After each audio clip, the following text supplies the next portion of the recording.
Ladies and gentlemen, I'm just going to tell you one more time, man. There are teams that are ready for it, and there are teams that are not. That's just it.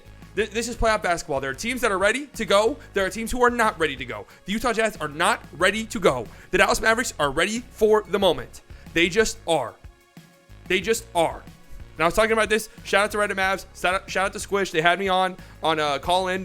Call-In is the name of the app. They had me on their post-game show. I mentioned this. It's hard not to feel almost kind of emotional when you watch these guys that we've watched their whole entire careers develop.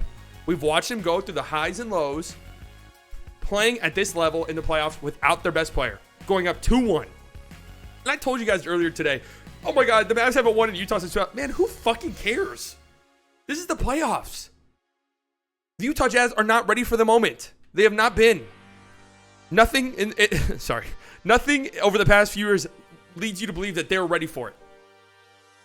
Jalen Brunson had 31 points, and this is with, by the way, an incredibly dirty play by Royce O'Neal. Incredibly dirty play. I mean, this is as dirty as it fucking gets. Brunson missed the rest of the half with this. Brunson actually ended up getting called for a technical for this. It was only the second technical foul he's gotten since his junior year of high school. Good call, refs. Hey, good call, refs. Royce O'Neal out here literally injuring our players. Sally, have you ever been in love? Yeah, I am in love. I'm in love with you. Jalen Brunson getting injured. That's dirty as shit. Royce O'Neal might actually have to miss a game for that. The refs completely missed it. I don't know. But why do they do that?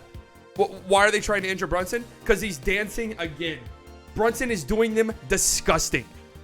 Brunson said, oh, you thought without Luka that the Jazz are the two best players in the series? No. I'm the best player in this series. The Mavs still have the best player in the series. You don't know how Brunson answered after that dirty-ass play? Here's an and one. Here's an and one on Royce O'Neal. An and one. You injure me? Here, take this and one, man. Take this. Take that with you. Here's Maxi answering. Hard screen. Ugh! Look at his face. Oh, he knows it. Look at it. Oh, that's so smug. Maxi was huge again. Maxi was hitting deep threes. Look at this one. Look at that. That is deep. I mean, that's one of those shots where in the regular season, Maxi airballs that, and you're like, dude, what the fuck is he doing? But I don't know what it is. He just saved all of his threes.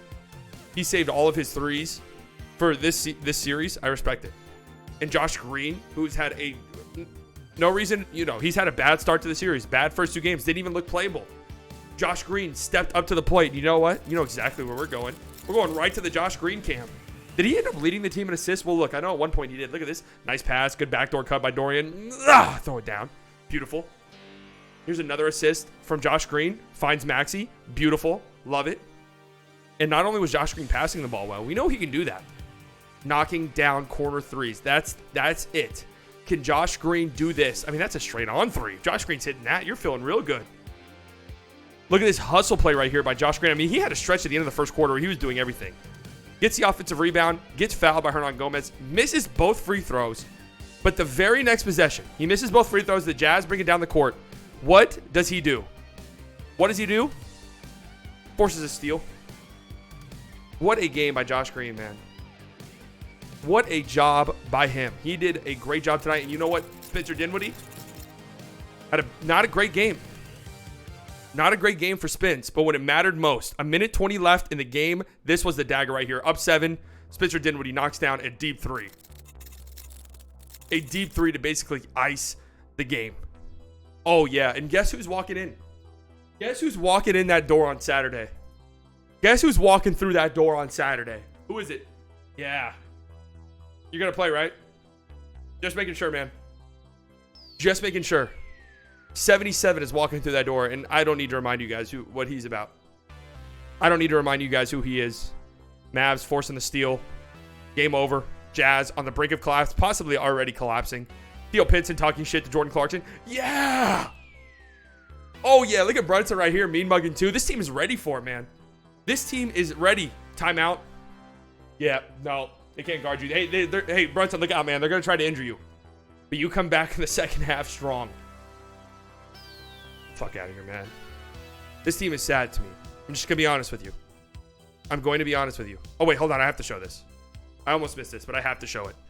Rudy Gobert played off the floor. Rudy Gobert played off the floor without Luka Doncic playing.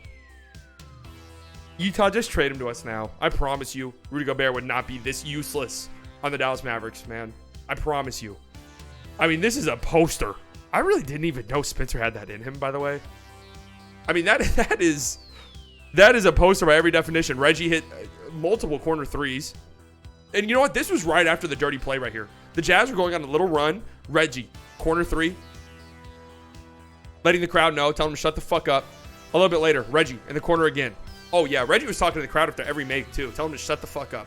I love that, man. This team is just built full of dogs, man. They are just ready for the moment. Absolutely. They stepped up to the call in a major, major way. Bertans, too. Bertans had some big moments. Here's Bertans getting a 4-point play. Oh, beautiful. Here's a Bertans corner three into the second half. Or first half, I'm sorry. Knockdown. Just a possession before that. Same exact corner. Might want to put a body on him, man. You might want to put a body on the Latvian laser. I mean, Brunson, 31 points on 35 minutes. I want to point this out. Dorian Finney-Smith. Athletics giving him 46 minutes. ESPN's giving him 47. I'm assuming he checked out in garbage time because there was garbage time in this game. Dorian stepped up to the plate, played his ass off defensively, knocked down some huge threes. And I told you guys there was going to be some. You just know it. Dorian Finney-Smith had a rough game shooting-wise. A minute 57 left. He knocks down that three in the corner and make it a 10-point game. You just know he's going to have huge shots. You just know it. Here he is. Ah! Big game, big moment. You know Dorian Finney-Smith is going to step up to the occasion. He just always does. Always. It's been great to watch his career progress, getting paid, having huge moments like this. Huge moments like this in a postseason game without the best player in the whole series. Absolutely love Dorian Finney-Smith, man. Needs to retire Mav. Needs to win multiple rings so Dorian's jersey can be in the rafters. That's what he means to this team. Reggie, again, I mean, I love what Reggie Bullock has given us this season. Absolutely love it. He played, I think, 45 minutes game 2. He plays 44 minutes tonight. Dinwiddie, 20 points on 6 of 21. It wasn't pretty, but he hit some big shots down the stretch. Yeah, Dorian Finney-Smith, bench finally, last 1 minute left in the game. So there you go.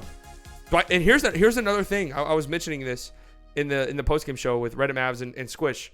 Dwight Powell has been very ineffective this series, and Luka is going to make sure that is not the case. So you have an entire wrinkle to this offense that is yet to be unleashed when Luka Doncic returns. Brunson, again, he was phenomenal yet again, man. What a series from Jalen Brunson, earning every cent of the payday he's about to get. Maxi Kleber goes 4 of 5 from deep again. Another massive, massive game from Maxi Kleber. Josh Green was huge. Led the team in assists, tied with Spencer Dinwiddie in 18 minutes. Bertans knocked down some giant shots. He was pretty bad on defense, but knocked down some giant shots. And you look at this third quarter right here. Utah Jazz, 40-29. I was saying it was coming. The Jazz were going to go on this big run because this feels like game 7 for them. Luka's playing game 4. If you fall down 2-1, you just lost at home. You lose home court advantage. Luka's coming back. This feels like game 7 for you. You go on this giant run in the third quarter. It felt, I'm not going to lie to you guys, I was getting very pessimistic. The Mavs just answered the call. They answered the call 100%. And the Jazz, dude, Rudy Gobert had what? 29 minutes. He was actually played off the floor. Eric Paschall, 10 minutes. And he played down the stretch. I mean, he closed out the game pretty much. They went small, still lost. And if you go small against Luka, you're going to get punished severely. Severely. And shout out to Dinwiddie, shout out to Brunson for punishing them down the stretch. But whoo. And I don't even know if Royce O'Neal ends up getting suspended next game, which I think he's going to. Can they even go small? I mean, it would have to be Daniel House. I mean, I don't know what to say about this Jazz team. I just really don't. Mavs ended up shooting 42% from deep. Again, they set the record for most uncontested makes in a playoff game in game 2. They're probably very close to that mark again in game 3. Uncontested threes, draining them. Beautiful. Jazz shoot 32% from deep. I mean, offensively, they did not play bad, the Jazz. But, dude, they can't get stops against a team without Luka Doncic, and he's walking through that door on Saturday. Hard not to feel great about this Mavs team right now. It just really is. And I want to point out the rebound battle, too. 32-32. Given the size disadvantage the Mavs are at, I know the Jazz played small, but it really was for only like the last 10 minutes of the game. If you are even in the rebound battle against Gobert and Whiteside, oh, you're going to win the game 100%. You're going to win the game. And they did today. Come on, Mavs, get Porzingis. Yeah. You know what? Get Kristaps' ring this year. Let's just do it. Mavs win. They're up 2-1 in the series. Luka's probably playing in game 4. I don't know what to say besides Jazz.